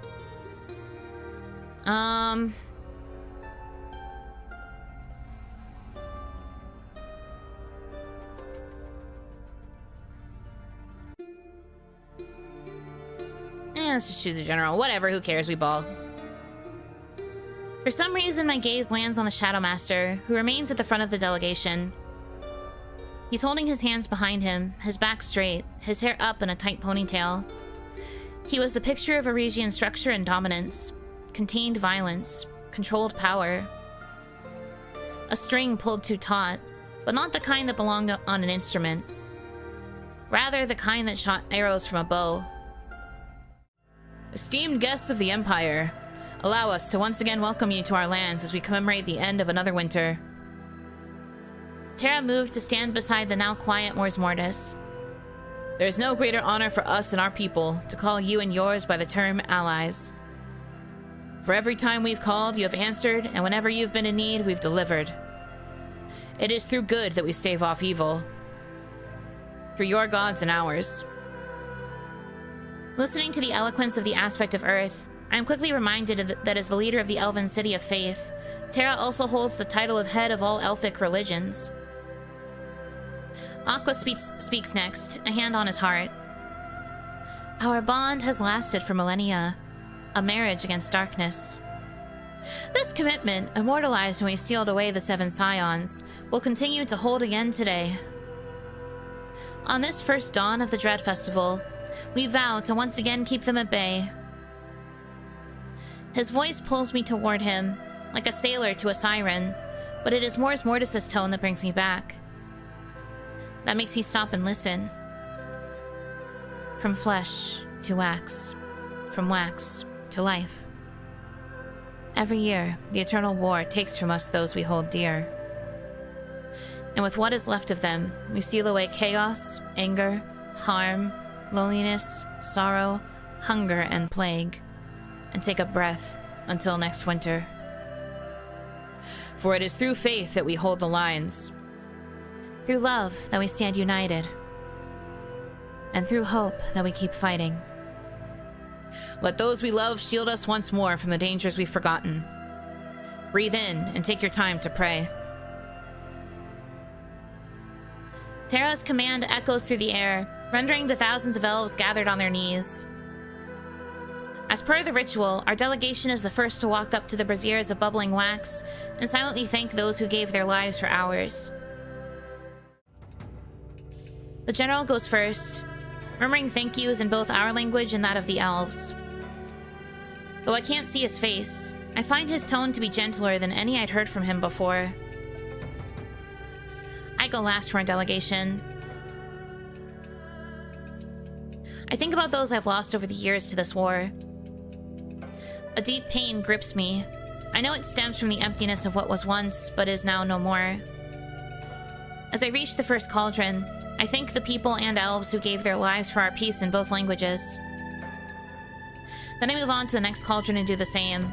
And the next, and the next, and the next. It is considered a great honor to be able to come this close to the dead again. Once our delegation has finished paying our respects, the elven aspects follow. The three move in perfect tandem, and by the time Mors Mortis has finished, the rest of the elven population in Omnis is already in silent tears. Poor. Mors Mortis orders after a moment of silence. The 7 cauldrons obey Mors Mortis' command, slowly moving to tip over. Wax begins hitting the coffins one by one, resealing them under the watchful eyes of the elven aspects, their people, and our delegation. Get down! The words shatter through the silence. I barely have the time to process the familiar voice before the ground underneath my feet gives. For a second, I think I am blind. The world has turned pitch black. I think I smell something burning, Then daylight breaks through, bringing back my sense of sight. My knees are bleeding. I blink as I try to get my bearings, but it's as though sound has ceased to function. I make out that some of the senators lay beside me, cowering. Stay low for now. Holy moly. The general is kneeling beside me, a knife in his hand.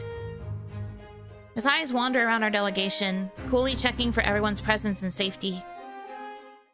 At least until a shout cuts apart my uncertainty with a new horrifying discovery. The goddess of chaos has escaped! My eyes shoot in the direction of the pale marble coffin, the last one to be sealed, now empty. I hear murmurs and whispers from the gathered elven crowds. The words are undecipherable, until the general's crimson gaze sweeps toward the onlookers with what can only be described as wild fury. They finally decided to conquer us, too. Betrayers! Scoundrels! My blood chills as I realize that the only possible culprits could be those close enough to the cauldrons. The realization seems to dawn upon the aspects at the same time, because all three of them turn to face us. The words "seize them" suddenly sound like a phrase from a banned horror novel. The elven crowds are dispersed and told to return to their homes under curfew. Meanwhile, we are roughly pulled to a standing position in front of the aspects. While Terra and Aqua's expressions are unreadable, Mors Mortis looks dangerously calm. General, give us one reason why we mustn't lynch your delegation and send you back to the Emperor to announce the dissolution of our alliance. Hanaki, welcome in! You're just in time for the drama.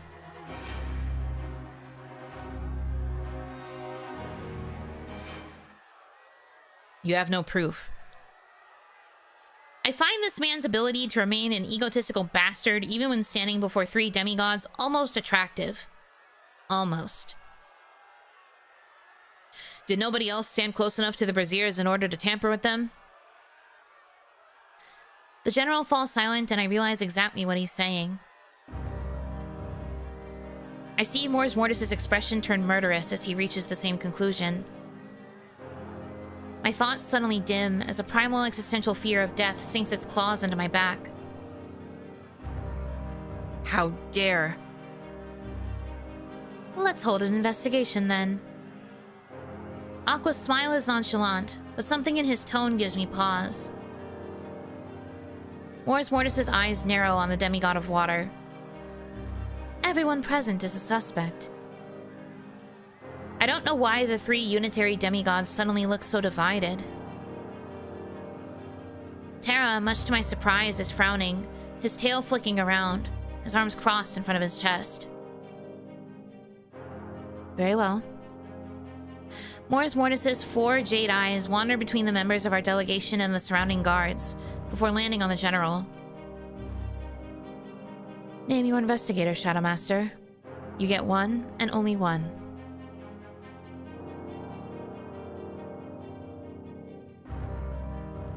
Yuno. What? I jump to my feet as all eyes turn to me. She's just like, hello? What?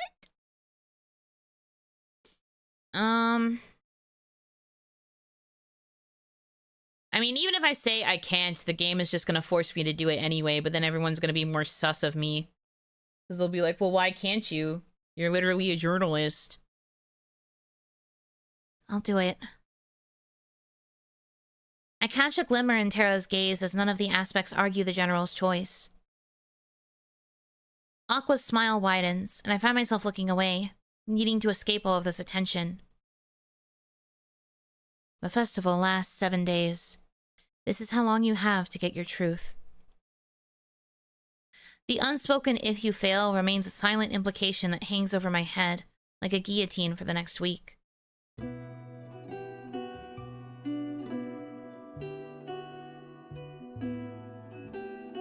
I return to my room and find that my fingers are gripping my journal so hard that they're shaking. I have to get it together, desperately. I can sense how overwhelmed I am with fear. Had it been winter, I likely would have already turned into some mindless ghoul and fallen prey to the sword of a soldier. I take in a deep breath, then exhale. I repeat these simple motions several times until my brain has enough oxygen to function again as it should. Who do I investigate? Well...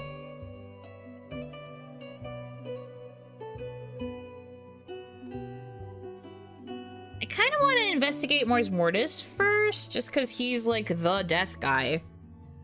How else could the Goddess of Chaos escaped? She was in a coffin.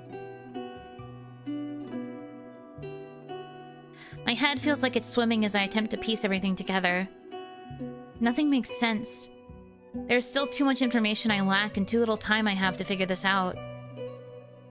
I feel restless, the squeezing of my stomach from nerves doubled by the rapidly growing hunger for something more serious than a cup of tea. It forces me out of my chair and to my door. With the amount of stress I'm under, if I don't eat anything I might fall sick, and then I'd have really doomed us all. A light meal would have to suffice. Pulling the door open, I find myself staring back at two pairs of surprised green eyes. The aspect of death, one dark hand pulled into a fist, seems to have just been about to knock. Instead, he clears his throat and hides his hand back under his long cloak. I've come at a bad time. He steps back, serene, entirely different from the previous burning display of anger at the city square. It's all right, Natura. I was about to step out for lunch. I see. Then I won't keep you with my presence. That won't work for me. I desperately need answers.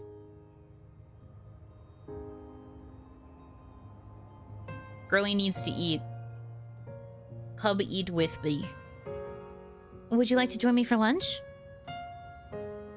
Actually, if it isn't entirely too bold of an invitation, considering the difference... These comma splices are going to kill me.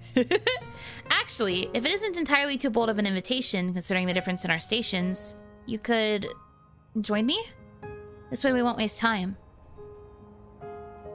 4 green eyes blink at me and then scan me from top to bottom with distrust. For lunch. Whatever he sees in my following little nod seems to melt away his suspicions, replacing them with curiosity instead. He motions for me to walk ahead, and I do just that. A polite silence blanketing the space between us as we make our way into the embassy's canteen. It is a small but well-decorated place, with 3 rotating tables covered in banquet-style dishes for self-service. One tall window allows for daylight to enter and envelop the whole room. When I move to sit in one of the comfortable wooden chairs, Mors Mortis is quick to pull it out from behind me, surprising me as he pushes it underneath me after. Would you be comfortable with having me sit beside you? Or would you prefer to have me seated across? The question puzzles me, and I catch Mors Mortis once again scanning my face, searching for who knows what as I shrug. Sit wherever, Natura. We are in your city. And in your embassy, investigator. Do not forget that. I blink as he takes a seat beside me and lowers his hood. The eyes on his cheekbones scan through the dishes on display. Ask away. So I do just that.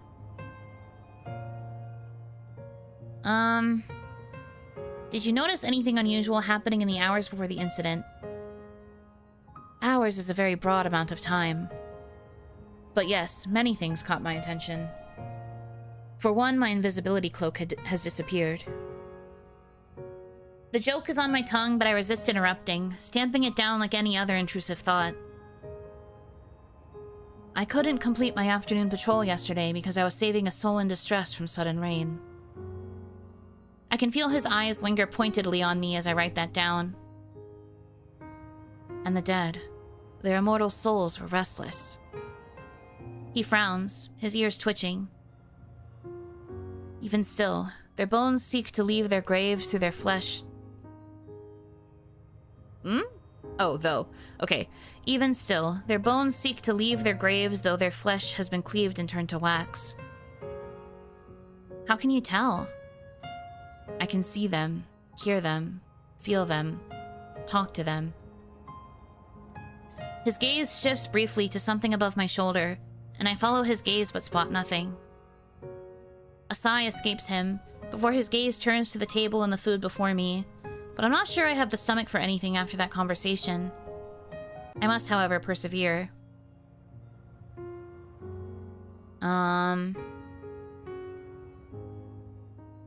When did your invisibility cloak disappear? Yesterday, after I left my house. What time was that around? I tend to lose track of time. It was still dark outside, so it was in the early hours of morn. Somewhere around 5 a.m., based on Nosh's path through the sky. And when did you return to find it missing? 10 p.m. A quarter hour before that, perhaps. It's a large gap of time. I know where I placed it when we returned from winter, and it isn't there. Where do you usually place it? On the hanger beside the antidote rack. You can stop by when you have time, and I'll show you what I mean. You want me to stop by your house? I'm a sheep in wolf's clothing investigator. My compatriots will confirm if you only ask them. You can bring someone with you if you're not comfortable, of course. I nod slowly, noting the opportunity in my journal. Was the ritual tampered with? Yes. How? Mortis's eyes fall on the empty plate in front of me. There were runic configurations on the inside of the cauldron. I blink in surprise. Runes are ancient symbols imbued with magic, most commonly used for spellcasting. But runic is a dead language. Is anything truly dead if memory of it still lingers?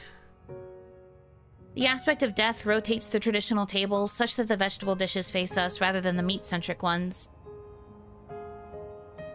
Either this man is vegetarian, or he has astounding insight into those around him.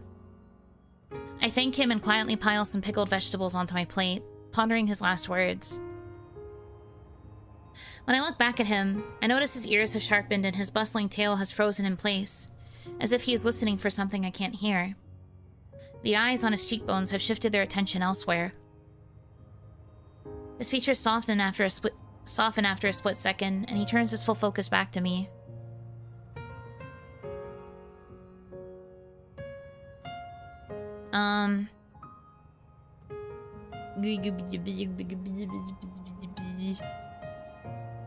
Investigations holds my head.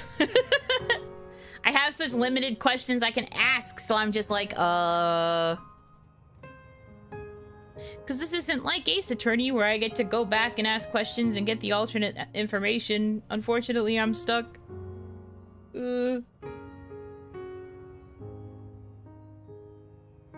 He's quite gentlemanly and gentle. Wasn't expecting that, though I don't know what I was expecting. Yeah, I noticed that too. I think it's really refreshing. We thought he was gonna be like the brooding emo one, but he's just like quiet and soft. Our main character too keeps like referring to him as being very like healing, like a very like soothing presence that like instantly calms her down and stuff. I kind of like that approach for a death character because normally you would make them very like emo and morose. But he's just quiet, he's just chill. At peace with nature. He's vibing. And I like that.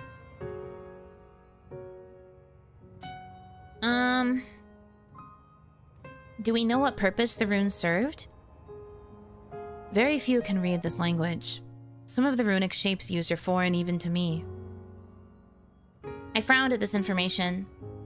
Despite the youth of his current appearance, Mortis was the eldest of the aspects. Imperial records placed his age somewhere in the late 400s. Oh wow, he's twice my age. He just doing his job? Yeah, he just doing his job. He doing a good job at it too.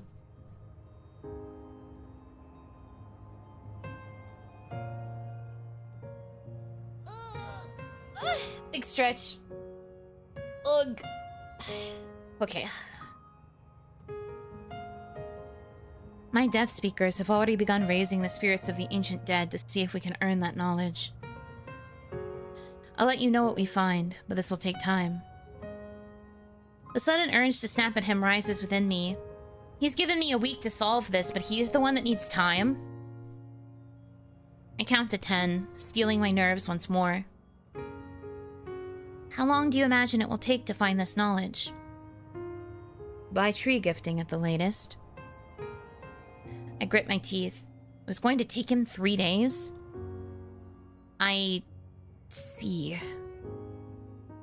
I'll ponder the implications of that later. Who do you think is responsible for the incident? The aspect of Death's expression turns unreadable. His eyes flicker away. A shadow falls across his face, and I know that he's thought on this already. For some reason, however, he refuses to share. His silence lasts long enough that I'm inclined to write down refuses to respond in my journal. I pick up my chopsticks and take a quick couple of bites of the pickled carrots as I consider how to follow up on the lack of reply.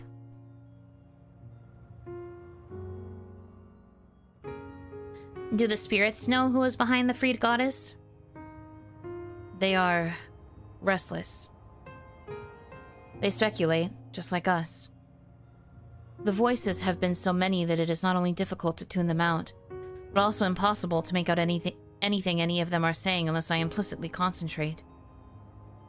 I need more time to speak with the city's roaming spirits, but when I have an answer, I will let you know. I should leave you to the pleasures within the plates. I barely had a moment to blink as the aspect of Death rose from his chair and put his hood back on. His cloak carried behind him a scent of fallen autumn leaves and burning candles. He hadn't had a bite or a sip as he made his way to the door. His eyes flickered once again to me and then behind me. Something of a smile crossed his lips. Remember, be a rat, not a lamb. The less meat on the bones, the less satisfying the prey. What does that mean? Brother, what do you mean?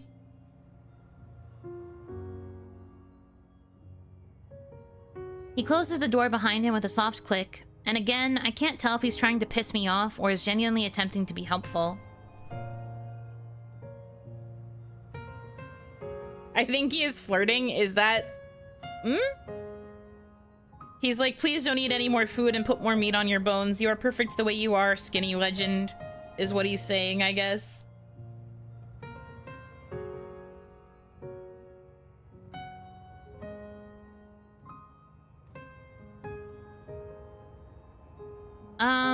I guess I'll do Aqua next. Skinny legend. Well, what else could he mean by that? If he's calling out, like, don't put any more meat on the bones. Anyway. I wasn't sure if it was because Mors Mortis had called everyone present a suspect, but I found myself diligently studying Aqua as he sat on a chair in front of my work desk. A very ornate chair that hadn't been there until right before I asked for the aspect of water to stop by for questioning. It was carved of some expensive wood, packed with comfortable cushions and sparkled with pearls of various colors and sizes. A perfect seat for the man who lounged on top of it, as if he was king of the world. Legs crossed, chin propped up on one hand, he offered me a lazy smile that made something in my chest twist. He was perhaps the most beautiful man I'd ever seen. Yeah, but looks aren't everything. It was annoying to no end. Should I summon a painter? You seem so fond of staring. My cheeks flushed and I cleared my throat. Glancing down at my journal, I found it logical that I start off by asking him the following questions. Did you notice anything unusual happening in the hours before the incident? Not really. I was too busy sleeping off a hangover. After a long night of enjoying the revelry I helped your embassy throw. His voice dipped into a softer, more melodic tone. It truly was a shame that you couldn't stay. How long did you stay? I don't know. I was too busy having fun to check the clock. I had the urge to roll my eyes. At least until 1 AM, I think. He stifled a yawn into the palm of his clawed hand. That was a start. Why were you late on the morning of the incident? Aqua scoffed at my question. I am late, only if you go by the words of Mors Mortis. If anyone else had organized the Dread Festival this year, they wouldn't have said a word. Others can organize the festival? Of course. It is a rotating duty between all aspects. It just so happened that this year the pleasure fell on Mors Mortis' shoulders. Didn't answer my previous question. Is there anything different, between how Mors Mortis organized the festival?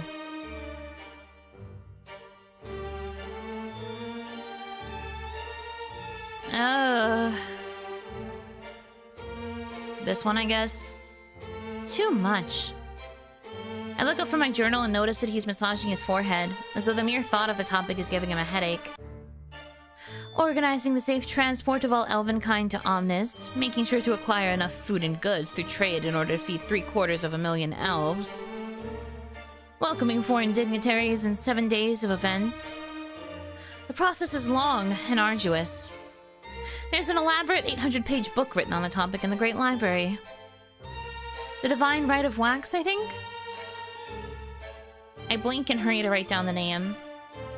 Who do you think is responsible for the incident? Aqua raises an eyebrow at my question. If I was thrown in at the deep end, I wouldn't go about attracting the attention of the sharks. Are you threatening me?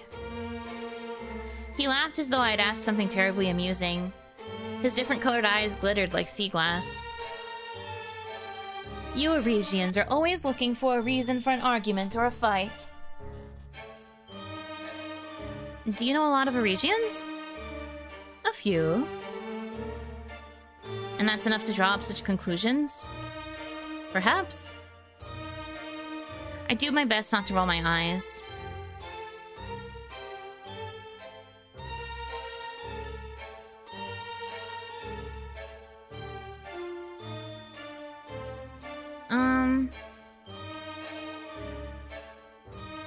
Could you tell me a bit more about the missing goddess? Aqua's fingers ceased that incessant playing about with his hair. Varvare, the goddess of chaos, the fourth child of the Arbor Pestis. According to written materials from the time, she was a menace on the battlefield. Uncontrollable, and like all other gods, unkillable. Whoever is responsible for this could have freed any of the gods, perhaps even all of them, but they chose to free Varvare. Why? Aqua shrugged.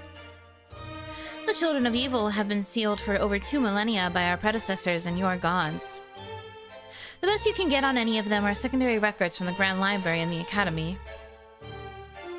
I blink and find myself jotting down both locations in my journal as places I need to visit. That was all very helpful. Thank you. Did you find that...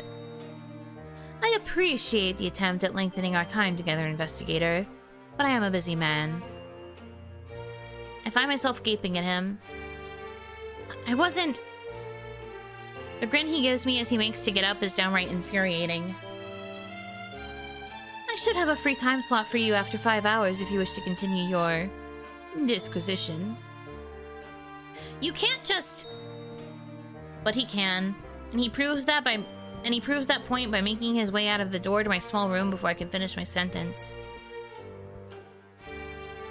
And I have the infuriating need to throw my journal at the door. As I'm looking down at my notes from the first 2 sessions, churning the new information in my brain, the door to my room swings open with such violence that I reach for the dagger underneath the desk. For a second, the shadows grow deeper, darker, and I wonder if they've moved on their own before the general marches into my room unannounced. With 4 quick strides of his long legs, he reaches my desk, his tall form blocking out the rays of sun from the nearby window like a storm cloud. What do you want, bro? What is up? A thick stack of papers is deposited unceremoniously onto my desk, and it takes everything within me not to wince as I notice the smudges of various shades of red and brown along the inky scrawl upon them. I put the dagger back in its desk sheath and make to get up and bow, but he raises a hand to stop me. I will not stay. I have taken up the task of personally questioning everyone from our delegation who prayed in front of the wax this morning. I feel the blood drain from my face as my eyes flit between him and the stack of papers before me. I clear my throat to help find my voice. And did you find anything of note? His eyes narrowed with unfiltered annoyance. No. He turns around, heading for the door just as abruptly as he'd entered through it, each step increasing the anxiety settling on my shoulders. Shadow Master, with all due respect, I would also like to ask you a few questions. My breathing halts the moment his footsteps do. I remind myself to count to 10, to move, to show signs of life as he levels with me with one of his famous glares and the shadows in the room darken. Consider these 10 minutes of my time charity for a lost cause. My breathing resumes with a huff, and I'm quickly reminded of my dislike for the disrespect of the ruling generals of Ares. Annoyance washes over my fear, steadying me as I flip open a new page on my journal. This guy. You've been to the Dread Festival before. Did you notice anything different in its setup this time around?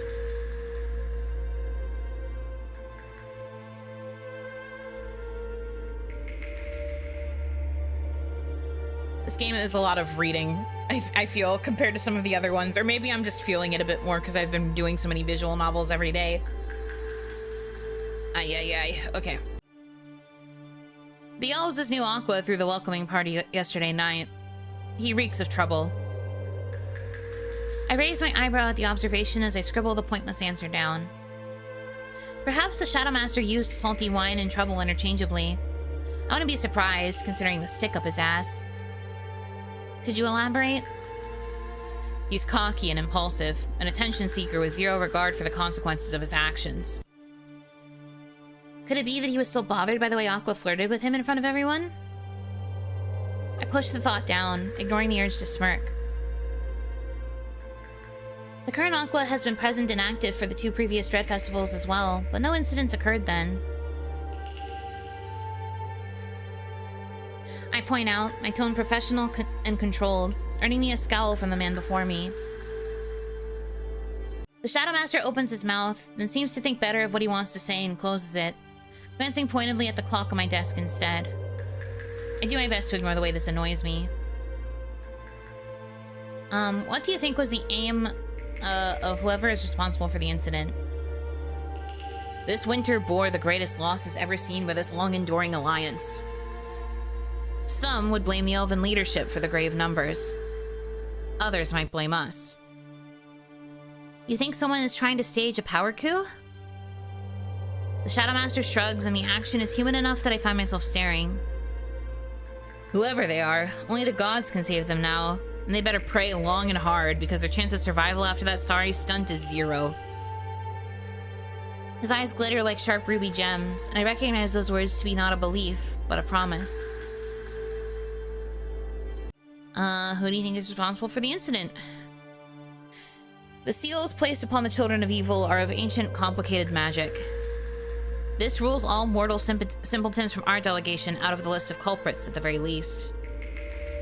I purse my lips, ignoring the stab this asshole just lightheartedly made at my intelligence as he keeps talking.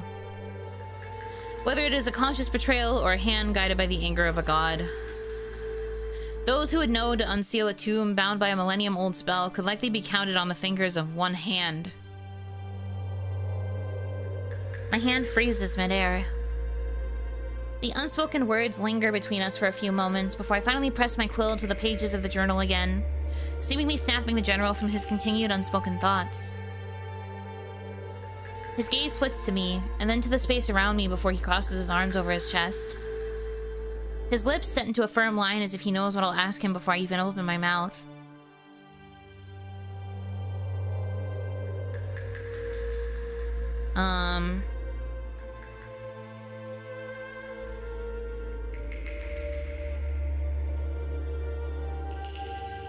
Oh god, history takes you all the way to the beginning. Mucho texto.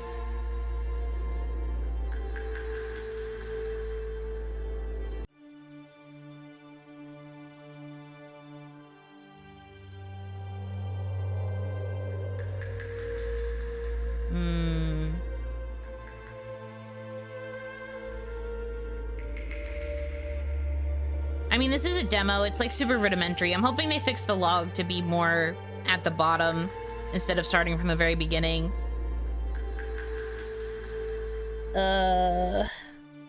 Percussion guy feeling himself. Yeah, sorry, the loop with the drums is a little repetitive. You intend to question the dead? The Death Speakers have been bestowed with the ability to sense, hear, and communicate with the dead by the gods. They should be the only ones capable of ascertaining the specifics of an ancient sealing ritual. Furthermore, isn't it terribly convenient that their leader is the one organizing this year's Dread Festival? My thoughts flashed to Mors Mortis's furious form from earlier in the day. Could it really all be an act? But what would he have to gain from releasing the Goddess of Chaos from her slumber? Do your job and you might find out, investigator. Oh, sorry, investigator. He pronounces my appointed title in a way that makes each syllable more mocking than the previous one. I grit my teeth at his magisterial remark. The complex web of information only seems to grow thicker and more convoluted. I hate to admit it, but the General has given me a lot to think about in the last minutes. My brain is running at a million miles per hour as I flip between the pages of information, picking through the bits and pieces I find important. Whatever question I want to ask next, however, doesn't see the page as I hear his boots begin moving toward the door. Thank him. I glance up from my papers as he pulls the door open. Thank you for your time, General. His gaze flickers in my direction briefly as he pauses in the entryway. Do make an effort not to get yourself killed, investigator. Not everyone loves obnoxious buttons meddling around their business. He steps out and shuts the door behind him, leaving me staring indignantly at the space he just left. My earlier bout of fear completely forgotten, now replaced with a warm, boiling rage slithering underneath my chest. If it wasn't in an embassy building, I would scream. What a fucking ass. Isla, Pyre, and Lovok give me strength.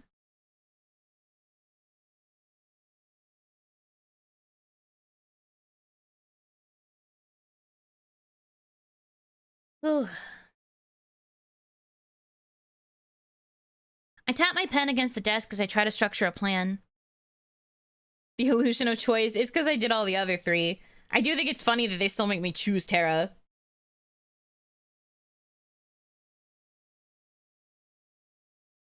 I am a political journalist, not a detective.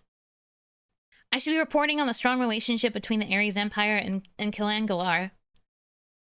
I should be watching the General gallivanting alongside the aspects, drinking wine, smiling politely, and just writing.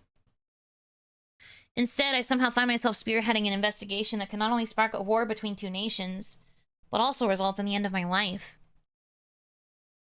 I can feel the nerves in my stomach like worms, eating me from the inside out. I should have skipped breakfast, and at this rate I might skip dinner. You alright? You look like you want to murder your journal. Which I do not recommend, by the way. It looks like a nice journal. I find myself torn from my thoughts by a voice I'm quickly growing acquainted with. Its owner leans against the open doorway, strong arms crossed in front of his chest. I knocked several times, but you didn't respond, so I let myself in. It took me a moment to realize that he was waiting for me to respond to his earlier inquiry. Not really, dude. He hums, his eyes studying me briefly. His gaze was piercing, as though he could see through every little lie. Please, feel free to take a seat. I motioned to the chair in front of my desk and watched Tara's gaze flick briefly to it before moving back to me with a raised eyebrow. I don't mean to be disrespectful to your embassy's choice of furniture in saying this, but if I were to put my full weight into that seat, I fear it won't hold another person ever again. And while I have no issue paying for those damages, I think I'd rather spare your ambassadors the embarrassment. A giggle escapes me as I process his words. Imagining the present ambassadors rushing over to apologize to the elves as Terra for their inadequate seating arrangements sounded like something of a local comedy skit. Alright then. On to the topic at hand. Do you notice anything unusual? No, I was preoccupied. Any particular reason? He chuckles and the sound inexplicably takes a load off my shoulders. Some demigod enchantment, perhaps? I was releasing some pent-up energy. Through exercise? With Aqua. It takes great effort for me to keep my pen moving against the paper, but the writing turns into an unintelligible scrawl as his words sink in. His expression is proof enough that he isn't teasing me. His lips are set into a firm line, his muscular arms crossed in front of his chest. After a few moments, when I'm certain my voice and expression are schooled, I continue that line of questioning.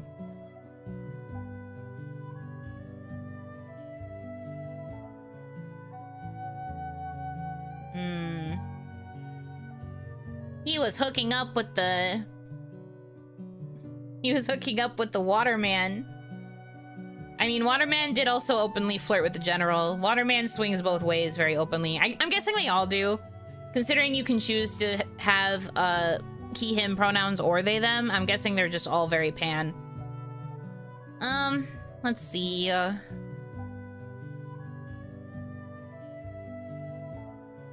I didn't get any of this information from Aqua, though, which is funny.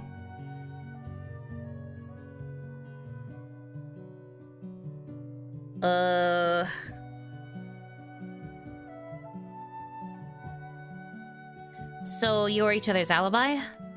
I suppose that's the case. His eyes flicker briefly away from me and his tail lowers to the ground. Is this information that you'd rather doesn't spread? The tension melts away as if I dreamt it up. He chuckles at my question, and I find myself watching the muscles of his abdomen as they tense. You're a funny one. Nobody in this city cares who does what and with however many partners, as long as it's not in the streets. I find myself blushing as I put his words to paper. Why were you late on the morning of the incident? Some elven business came up. Right before the beginning of the festival?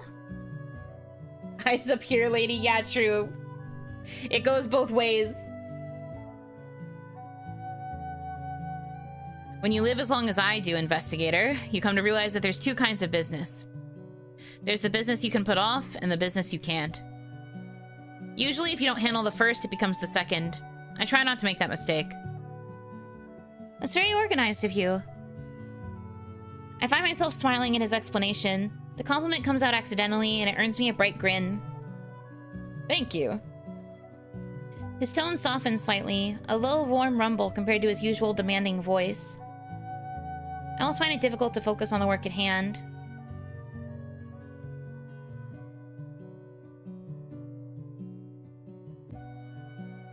Can you tell me any more about the elven business that made you late? While the smile on the Earth Aspect's face doesn't shift, his tail bristles. I've seen enough small cats to know what that means. No. Alarm bells go off in my head at the sudden shift in aura. The word rings between us in a cool, steely tone.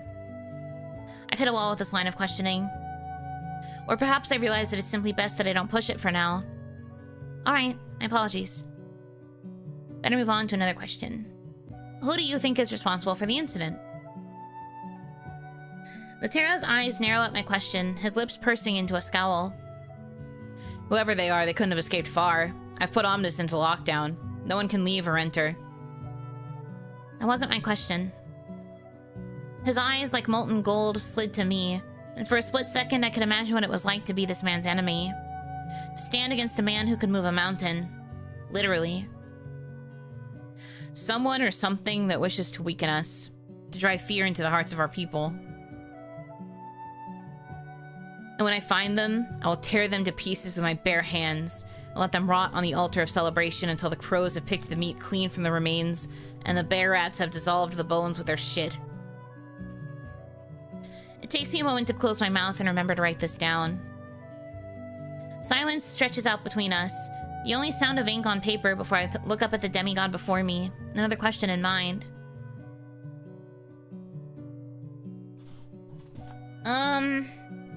What could anyone hope to gain from ruining the opening ritual?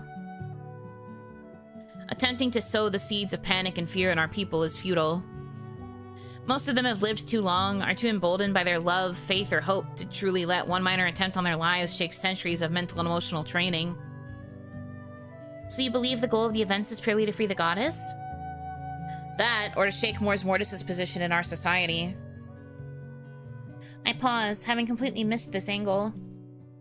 Why would anyone attempt to damage the reputation of your demigod of death? Everyone tends to fear what they cannot understand and hates what they cannot control. Mors Mortis has saved many lives, turned his district of death and afterlife into a sanctuary for survivors of the Eternal War. And this is a problem? I feel a semblance of horror crawl up my spine at the implied alternative. Some would call it a weakness. Would you? I call it hope. And I find it necessary. His undaunted response warms me, smothering the chill of horror with assurance. A knock sounds on the door, breaking us away from our session. The Terra's eyes move from the door to me, his lips pursed as he steps away from it. For a man so famous for his control, he sure had no problem giving it away. I'd have expected him to answer before I blinked. Come in. The door creaks open and I find myself looking at a handsome, lithe, silver-haired elf who offers the Terra a low bow. Allura? You are needed in the square to help set up the fire dancing festival, Natura. Of course, I'll be right there. Though I am annoyed by the interruption, I nod my head when Terra's gaze returns to me. I will see you at the fire dancing then, investigator. Do you have appropriate clothes for the event? I find myself caught off guard by the question. I'll have some sent to your room before tonight then. Are you always buying strangers whole new wardrobes? Usually, only those that ask nicely. His grin stirs in me something fierce. Natura! I'm coming, Allura.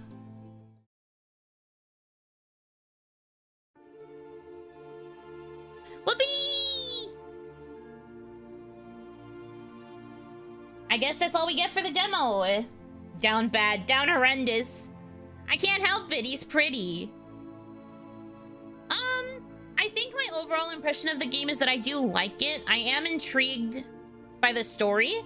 I find the characters to be pretty compelling. It hasn't really fully gripped me yet. Maybe it would grip me more if I pursued a bit further, like into the days and got to know the characters outside of the investigation too. I'm guessing the way it's gonna play out is it's going to be the day is spent doing investigation stuff, and then the night is where you flirt with the love interests. At least that's my guess so far. I don't really know for sure. I wonder if, like, how you question them affects the affection levels at all. I don't really know. There isn't really a way to monitor the affection levels. I guess maybe if I checked the journal. Maybe the journal said something about how they were starting to feel about me, and I just never looked at it. But that's kind of what I'm thinking its general vibe is. But I like it. I think that the characters are very pretty. And they're very fun. Like, as much as I don't know if I would choose Aqua as my preferred love interest, I do think his dialogue is funny. I'm also pleasantly surprised by Mors. I like that he goes against the usual archetype of, like, the brooding death character by being more, like, mellowed out and, like, just in tune with nature. I think that's good. But yeah, I guess that's it for this demo. That's it for Spell Candle. Later tonight, we'll be playing The Good People, which is about, fae, like fairies, fae culture. I don't really remember what to expect in that one, besides the fact that it has a lot of, like, Irish Gaelic, words and, like, ways to listen to them. So you know how to pronounce them and stuff. It's like a big love letter to, like, Irish folklore, which is pretty cool. Celtic folklore, Celtic vibes. Well, yeah, I guess that's about it for this stream. I'll see you again tonight for the next visual novel. Until then, thank you guys so much for choosing to spend time with me. I hope that you have a good rest of your time zone. And until I see you again, Yunotsu!